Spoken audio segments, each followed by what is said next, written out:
folks, we're at the American Field Target National Championship here in Damascus, Maryland, and we're at day 2. Day 1 got started yesterday, and they shot 30. Was it 30 lanes? 15 lanes. 15 lanes. 15 lanes. 2 different courses. 4 shots each. Mm-hmm. 4 shots each lane, and as you can see today, it's kind of nice out. Yesterday it was very pretty. Sun was out, but as soon as you got into the woods, conditions were kind of tough. We're sitting here, we're talking with Rick McAllister, who shot yesterday. And just tell us a little bit about the course yesterday and how things were. Well, it was extremely windy, windier than most matches, especially for a national. We've not usually encountered this kind of wind, and targets are usually more difficult as well for matches like this. So when you get that combination of wind and difficult targets, it makes for a really, really challenging day. I mean, the wind was so strong that it was actually pushing your body if you had an offhand shot. And so when you were standing up, your whole gun, and you can see these guns are wide, and they catch a lot of air. Yeah. And so not only do they hold air, but they catch air. Yeah. But it was very difficult. Folks, if you're not familiar with field target shooting, what field target shooting is you're shooting small metal targets, and each target has a kill zone in it, and it can vary in size from 1/4 of an inch, 3/8 of an inch, up to inch and a half. And they're set at different yardages, anywhere from 10 to 55. 10 to 55 yards. And when you're shooting a pellet, a lead pellet that can weigh 7 grains or maybe 10.5 grains, that wind really plays a variance in where that point of impact is going to be.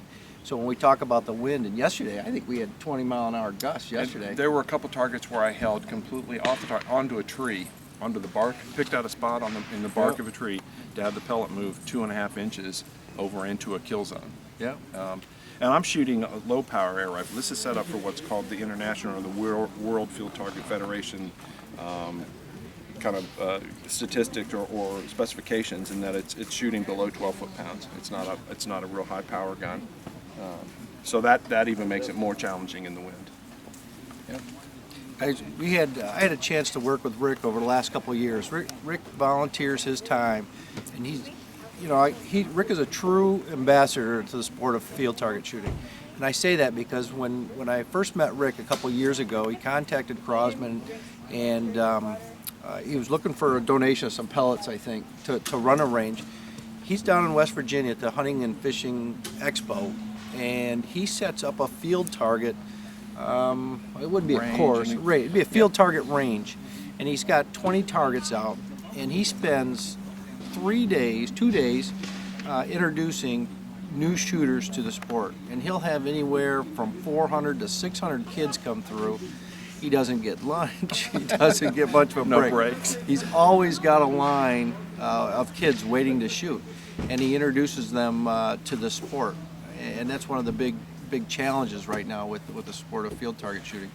But I also got the opportunity to show Rick the new Marauder Pistol. And although we didn't get much of a chance to shoot it, I think Rick was impressed with it, and very much. He actually can't wait till they hit the market so he can pick one up. 2. I want 2 of them at Pick least. a couple of them up. But he also, for a newcomer to this sport, now Rick's got, how much money do you think is invested in it? Gosh, there's probably in excess of $3,000 right here. So you got a couple, $2,000-$3,000 that you can easily invest in the sport. What Crosman has did is we've really come onto the scene in the last probably 2 years with some of our PCP medals. This is our Marauder Pistol. It's a PCP, extremely accurate, but it also comes with a carbine shoulder stock that you can mount on there. And Rick he made a comment a minute ago about, if this would have come out a month or 2 ago, he may have been shooting it here at the Nationals. I would have loved to have shot this field target match with this gun. I think it's got, from what we saw when we shot 25, 35 yards knocking down field targets, it's got all the capability, and it would have been great fun. I would have really enjoyed it, and I look forward to it in the future, really. It's a great bridge between going from here or getting started with something that's got a lot of capability and a lot of other function. This is very limited in its functionality. This is made for field target knocking down. This whole gun was built just for field target. I wouldn't take this hunting. I've got multi-purpose in that. I think this is a go-to gun coming out. It would be the one I probably grab first on a Sunday afternoon when I want to sit at my home and shoot, for 15 or 20 minutes. But I think I could shoot a field target match with it as well. I'd really look forward to doing that. This one actually has you can see the shoulder stock on it, but I'm wondering if you could, because there's different categories that you can shoot here in field target, you can actually shoot in a pistol class too. Or hunter. Or a hunter class. Hunter, and I'm wondering offhand, if you could absolutely. actually take this stock off of here, put the pistol stock back on, and shoot the same shoot gun. the same gun Exactly. in a different class. Right. Because they usually have those matches. They'll have one, and then later in the day, after the first one's done, they'll have the second one. The pistol. You could have used one gun for both matches. Awesome. That's a great idea. So I think there's a whole bunch of capabilities going to be coming out with this package, and I'm looking forward to it. I want to, when we do the events down in West Virginia, this is the gun that I want the kids to be shooting. That's because the biggest thing about that is you want those kids to be successful. When they sit down and they knock those targets down, that is something that's a takeaway for them. They remember that, and they remember field targets. They remember how accurate they were, that they hit all the targets, they knocked them all down. If they missed everything, it wouldn't be any fun for them at all. Absolutely. So that's why I've always kind of gone to your guns, the CO2 platform, the 2250s, because at that range, 25, 30 yards, they can knock targets down all day. They're workhorses, and that's been a huge part of my success there. And some of the targets that he uses, Hans Apollos, is that how you pronounce the last name? Apollos. Hans Apollos, he made some field targets for Rick to use. And instead of having the kill zone on it, all the younger shooters have to do is hit that plate. It's a hit anywhere, knock down target. Hit anywhere, knock down. Yep, and for the little kids, that's as good as to them as you saw it. They didn't care. As long as that target went down, that was a huge success. Yeah. I've got an opportunity to work with Rick at the last 2 years of the West Virginia Outdoor Expo.